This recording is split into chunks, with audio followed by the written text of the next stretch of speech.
Buenas tardes, jóvenes del primero y secundaria del Divino Maestro. Los docentes de Ciencia y Tecnología hemos elaborado el siguiente documento denominado la atmósfera.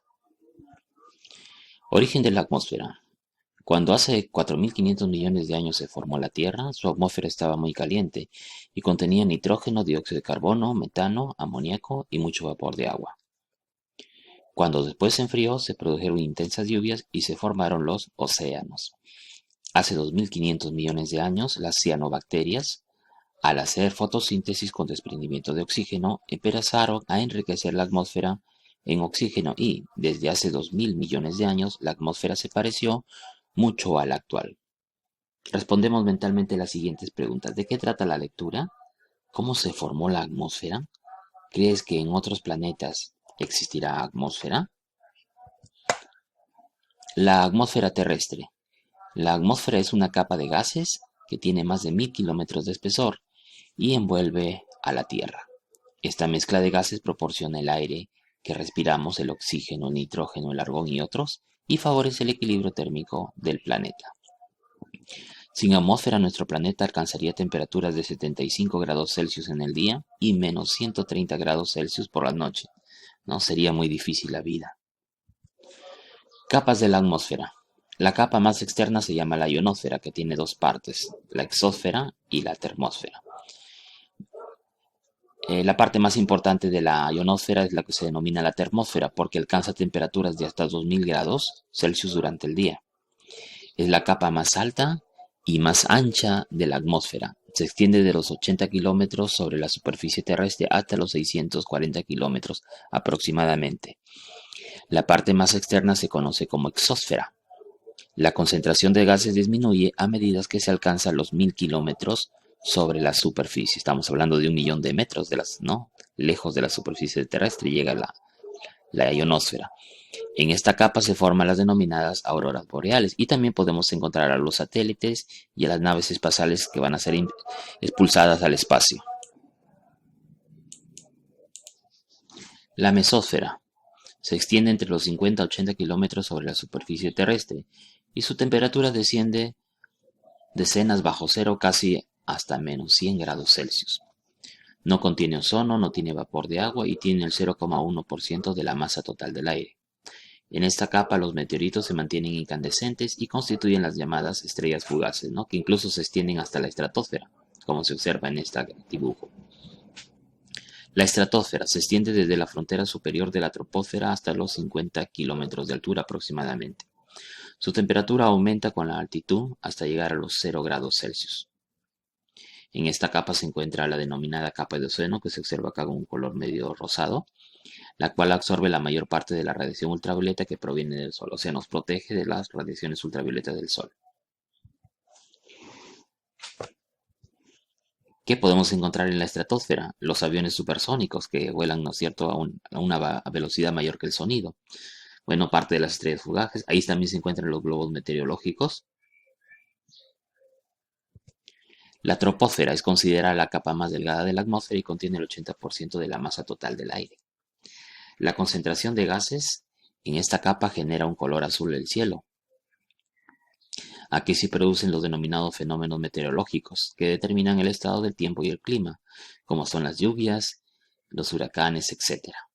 ¿No? Acá tenemos entonces la troposfera, tenemos los fenómenos meteorológicos, ahí también podemos encontrar los globos aerostáticos tripulados, y acá se encuentran los denominados aviones a reacción, los convencionales, ¿no? Los aviones de pasajeros. Los límites entre las capas están marcados por variaciones de temperatura.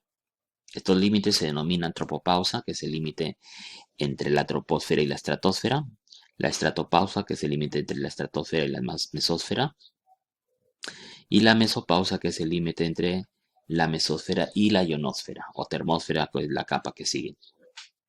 Estos límites no son bruscos, sino son transiciones graduales de temperatura. Composición de la atmósfera. La atmósfera terrestre está formada por aire, que es una mezcla de varios gases, como se observa acá en la tabla. El- la atmósfera es como tiene el aire que nosotros denominamos, que es inodoro o insípido, o sea, no tiene olor, no tiene sabor y no tiene color cuando está en pequeños volúmenes, pero se torna de un color medio azulado celeste en grandes espacios, ¿no? Si en este momento miramos al cielo y está despejado, lo vamos a ver, ¿no es cierto?, de un tono medio celeste azulado.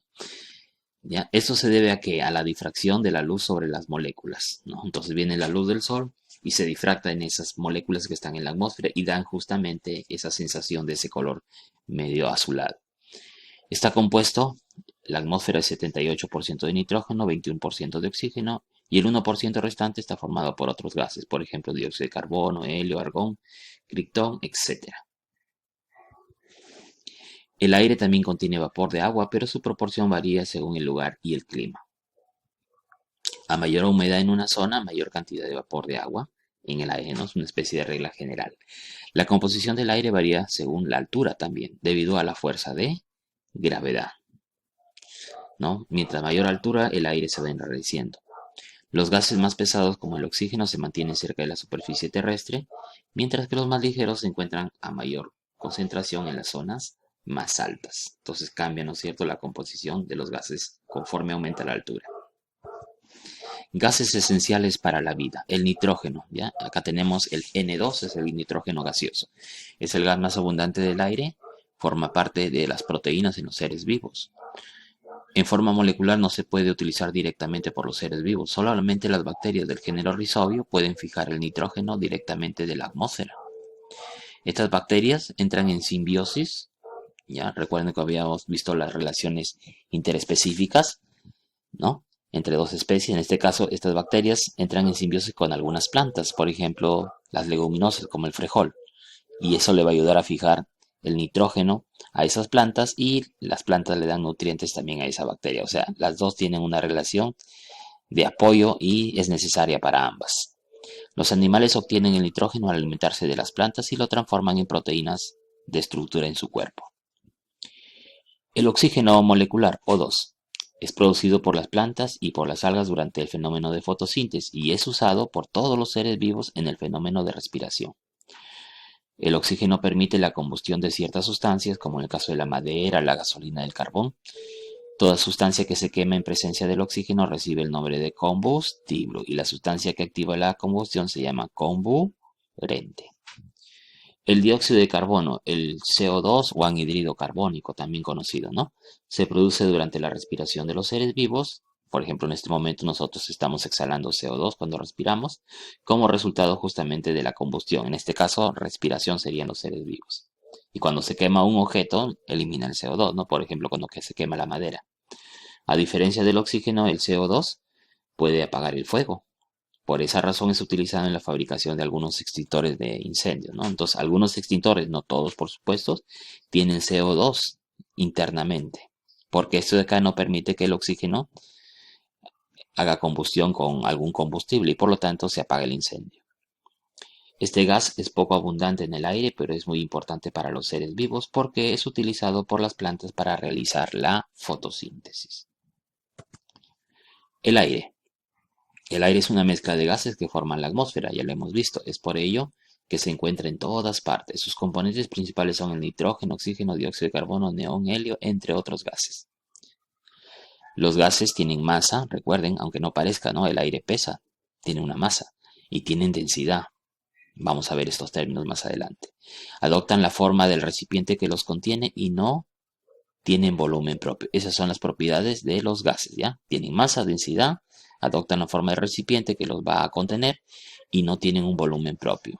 Como el aire es una mezcla de gases, tiene el mismo patrón de comportamiento que los gases. En otras palabras, el aire tiene masa, el aire tiene densidad, el aire adopta la forma del recipiente que lo va a contener y el aire no tiene un volumen propio, depende del recipiente que lo pueda contener también, ¿no? Entonces, otra característica de los gases, que los gases, entre las moléculas de un gas, prácticamente hay fuerzas de repulsión más que fuerzas de cohesión. Por eso no es cierto que los gases ocupan determinados volúmenes donde se encuentren.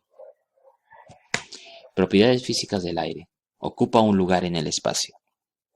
Aunque no podamos verlo, sus gases se encuentran en todas partes. Estos gases están en constante movimiento y pueden desplazarse de un lugar a otro con facilidad, porque sus moléculas tienen pocas fuerzas de atracción. Hay más fuerzas de repulsión. ¿ya? Por ejemplo, si yo tengo un mililitro de aire y lo pongo en una botella de 1 litro, lo ocupa todo ese volumen, ocupa un lugar en el espacio, ¿no? No tienen un volumen definido, al igual que todos los gases ocupan todo el espacio disponible de una manera uniforme, lo que le estaba comentando, ¿no? Como no tiene un volumen fijo y lo pongo en un recipiente, ocupa el volumen del recipiente, ya sea si el volumen del recipiente es mayor que el volumen inicial, ¿no es cierto?, del aire, o lo contrario. El aire se expande y se puede contraer. Su volumen podemos modificarlo por efecto ya sea de la temperatura y de la presión. Cuando el aire se calienta, como se ve en el dibujo acá, tenemos aire, se está calentando, sus moléculas se separan aún más, comienzan a expandirse y por lo tanto va a ocupar mayor volumen, ¿no? Lo contrario sería si se deja de agregarle calor, entonces se va a enfriar. Es más, si le ponemos hielo en la parte externa, se va enfriando y el aire se va a contraer, ¿ya?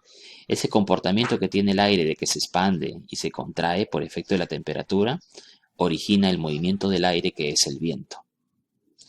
Cuando se ejerce presión sobre el aire, este reduce su volumen sin reducir el número de moléculas que lo componen. Veamos el dibujo anterior. Si yo tengo acá una jeringa llena de aire, ¿sí? Tapo uno de sus extremos y aplico una presión, la cantidad del aire sigue siendo la misma, pero el volumen se reduce. Por lo tanto, ¿no es cierto? Los cambios de volumen de aire también no solamente dependen de la temperatura, sino también de la presión. Posee densidad. Su densidad en la superficie de nuestro planeta del aire es de 1 kilogramo por metro cúbico. ¿Qué significa esto? Que va a haber 1 kilogramo de aire y esto ocupa 1 metro cúbico de volumen aproximadamente, ¿no? En este momento nosotros estamos soportando, ¿no es cierto?, esa masa del aire, ese peso del aire sobre nuestro cuerpo, pero no lo sentimos porque estamos adecuados a eso, ¿ya? A ver, esta densidad disminuye con la altitud. Es menor en las montañas que a nivel del mar y aún menor en las capas más altas de la atmósfera, ¿sí? Entonces, si estamos acá en la costa, la densidad del aire es un poquito mayor. Si nos vamos, por ejemplo, a la sierra, su densidad del aire comienza a disminuir. Y si estamos en las partes altas ya de la atmósfera, la densidad todavía disminuye mucho más. En estas zonas, el aire comienza a enrarecerse y no es apto para la respiración. O sea, cuando llega a alturas altas, el aire comienza a tener, ¿no es cierto?, componentes diferentes, ¿ya? Y eso significa que el aire se enrarece y por lo tanto no es bueno para la respiración. La presión atmosférica. La superficie de la Tierra, en la superficie de la Tierra, los seres vivos que la habitan y todos los objetos que están en ella soportan sobre su estructura el peso del aire que hay en la atmósfera. Lo que le estábamos comentando hace ratito, ¿no? Que todos los seres vivos están soportando el peso del aire sobre su cuerpo, pero no se siente porque uno se está acostumbrado a esas características, ¿no? Aparentemente este valor no es muy importante, sin embargo, es muy grande y afecta de una u otra forma las relaciones físicas sobre la superficie de la Tierra. El peso de los gases que componen la atmósfera ejerce una fuerza o presión sobre los cuerpos inmersos en ella, ¿no? O sea, todos los seres vivos, incluidos nosotros, estamos soportando en este momento el peso del aire. Esa fuerza se denomina presión atmosférica, ¿ya? ¿Quién se dio cuenta de eso? En 1643, el físico italiano Evangelista Torricelli realizó a nivel del mar la siguiente experiencia para medir la presión atmosférica. Utilizó un tubo largo y bien delgado, donde colocó mercurio, que es un metal líquido, ¿ya? Y tenía una altura de 1 metro, ¿no? O si quieren, 1000 milímetros, que equivalen a 1 metro. Y lo llenó hasta, ¿no es cierto?, la altura de 1000 milímetros o 1 metro de largo, ¿ya? Y se cerró, ¿no? Y se agregó el líquido, el tubo tenía un extremo cerrado y el otro abierto para verter el líquido, lógicamente. Se invirtió, ¿no es cierto?, este tubito dentro de un recipiente que tenía mercurio, ¿ya? Entonces, se colocó el tubo boca abajo dentro de una cubeta que también contenía mercurio. ¿Y qué observó Torricelli? Que comenzó a descender el nivel del mercurio hasta la altura de 760 milímetros de mercurio. O sea, esta parte de 760 milímetros de mercurio ya no descendía. ¿Y cuál fue, no es cierto?, su conclusión de Torricelli? Él decía que la presión atmosférica, ¿no?, que se ejercía sobre este mercurio que estaba en el recipiente no dejaba que todo el mercurio que estaba dentro de ese tubo comenzara a caer totalmente, solamente hasta cierto momento. Entonces, la explicación a este fenómeno es que el mercurio del tubo no desciende más porque el aire de la atmósfera ejerce una fuerza sobre el mercurio de la cubeta, impidiendo que baje totalmente. Entonces, ahí saca su deducción de que existe una presión por parte del aire, ¿no?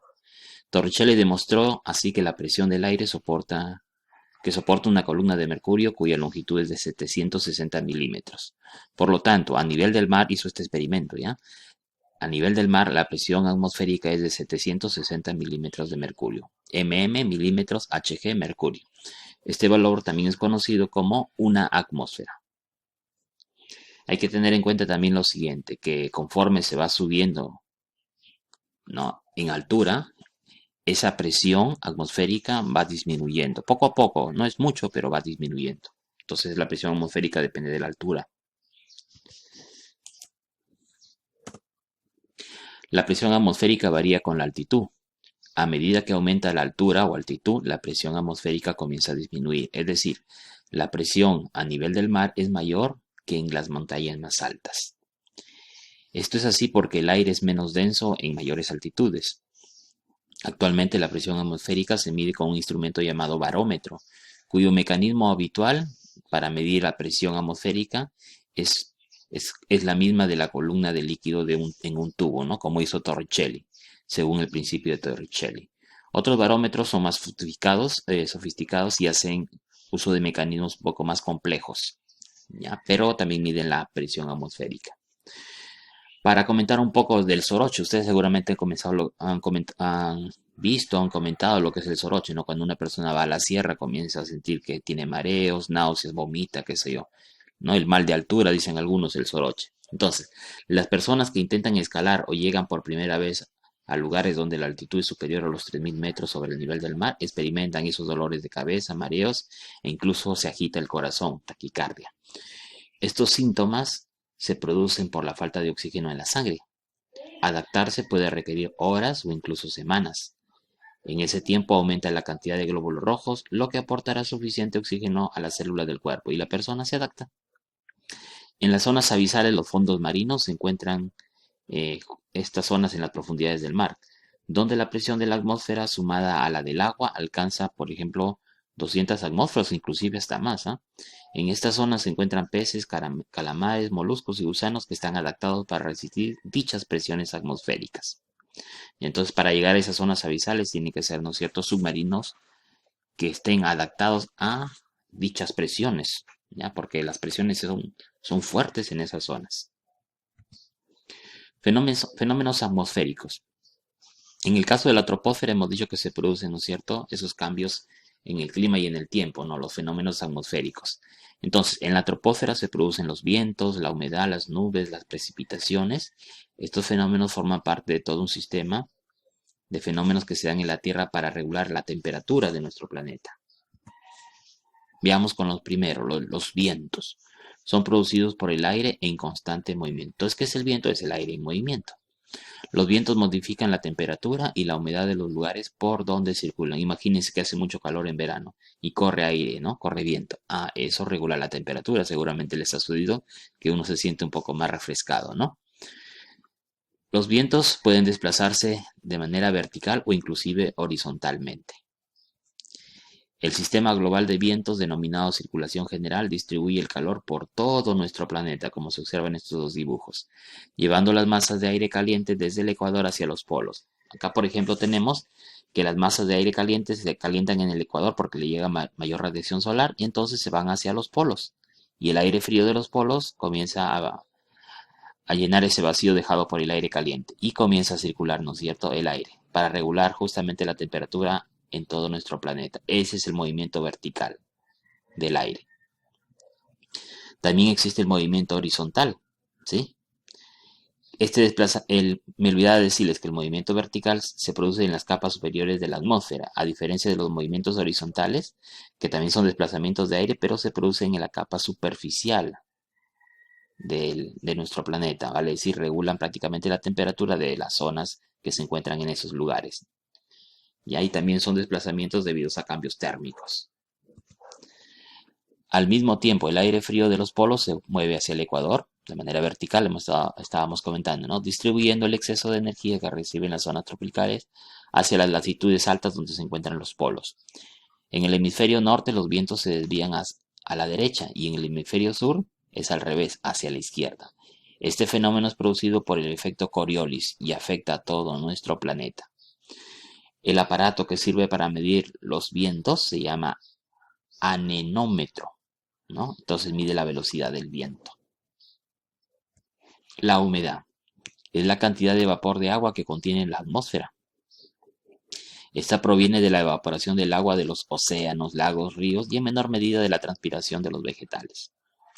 La humedad en el aire varía de un lugar a otro y eso depende también de la temperatura. A mayor temperatura, mayor humedad contenida en el aire. Bueno, acá tenemos un dibujo, una foto, ¿no? Donde vamos a ver que hay mayor y menor humedad dependiendo de las características. En las zonas cercanas al Ecuador, el aire tiene gran concentración de vapor de agua y se siente más húmedo, ya porque hay más temperatura. En el caso de Lima se caracteriza por inviernos con 90% de humedad relativa en promedio, que se manifiesta con neblinas. Acá también en Trujillo hay neblinas.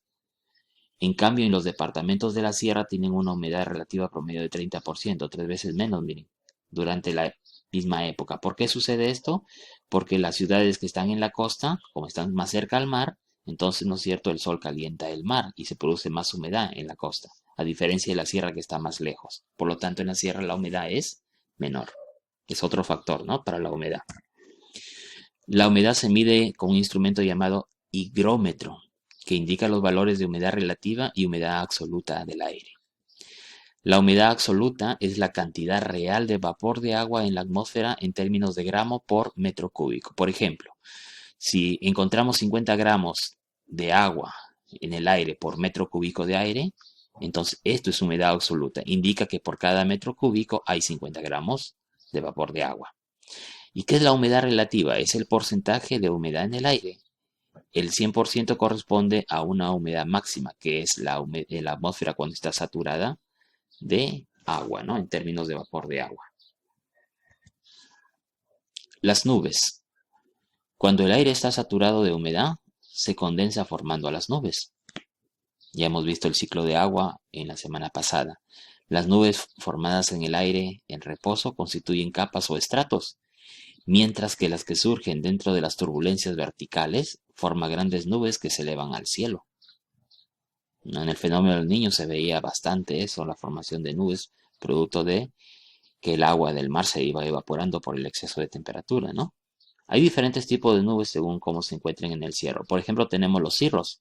Son nubes altas, blancas, con aspecto fibroso, alargados, ¿no?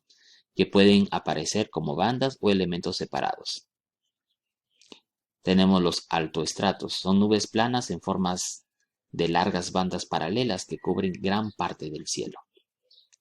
Los cúmulos, que son de repente lo que más caracteriza a las nubes, ¿no? Son nubes densas de aspecto algodonoso. Su parte superior es brillante y la inferior puede ser oscura. Tenemos también otro tipo que son los nimbostratos. Son nubes que forman capas grisáceas, ¿no?, de aspecto difuso debido a que tienen gran cantidad de agua. Por lo tanto, indican que va a haber lluvia. Las precipitaciones. Las gotitas de agua que forman las nubes son microscópicas. En ocasiones, cuando el aire se enfría, se comienzan a condensar y esa condensación es intensa y las gotas se van haciendo cada vez más grandes. Y por efecto de la gravedad, caen, produciendo las precipitaciones. ¿Ya? Entonces, las precipitaciones de manera general pueden ser líquidas, como el caso de la lluvia, pueden ser sólidas, como el caso de los copos de nieve o el granizo, ¿no? Las precipitaciones en forma de lluvia se originan cuando el aire que contiene mucha humedad se enfría. La condensación hace que se formen gotas grandes que pesan mucho y no pueden permanecer en el aire, por lo tanto caen por efecto de la gravedad. Las precipitaciones en forma de nieve se producen cuando la atmósfera está bajo cero. Bueno, acá el clima no es característico para eso, por lo tanto no hay nieve acá en Trujillo, pero en otras zonas del mundo sí. El vapor de agua se congela inmediatamente y los cristales de hielo se adhieren entre sí y crecen poco a poco formando los denominados copos de nieve. En el caso del granizo se produce cuando el agua se congela. Las esferas de hielo son arrastradas hacia arriba y abajo. Se mojan y quedan cubiertas de más hielo y comienzan a caer. Cuando son de grande tamaño reciben el nombre de pedrisco. Actividad. Escribimos sus textos sobre nuestra atmósfera. Realiza un cuadro comparativo o cualquier otro organizador visual sobre nuestra atmósfera en donde indiques el origen, sus capas, su composición, los gases que son importantes para la vida, el aire y sus propiedades y los fenómenos atmosféricos. Ticket de salida. ¿Qué es lo más importante que aprendiste hoy? ¿Entendiste la clase de hoy como lo sabes? ¿Qué preguntas tienes sobre la clase de hoy? Muchas gracias. Hasta una nueva oportunidad.